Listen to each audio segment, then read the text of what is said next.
హైదరాబాద్లో అక్రమ కట్టడాలను కూల్చివేస్తూ సంచలనం సృష్టించిన హైడ్రా తన లోగో మార్చుకుంది. Hyderabad disaster response and asset protection agency logo మారింది. జలవనరుల శాఖను పోలి ఉండేలా అధికారులు కొత్త లోగోను రూపొందించారు. హైడ్రా అధికారిక ట్విట్టర్ అకౌంట్లో ఈ లోగోను ప్రొఫైల్ పిక్చర్గా పెట్టారు.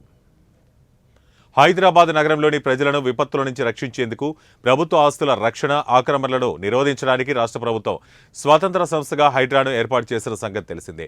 నగరంలో ప్రభుత్వ భూములను ఆక్రమించి కట్టిన నిర్మాణాలు, చెరువులు, కుంటల ఆక్రమణలను కూల్చివేస్తూ హైడ్రా వార్తల్లో నిలిచింది.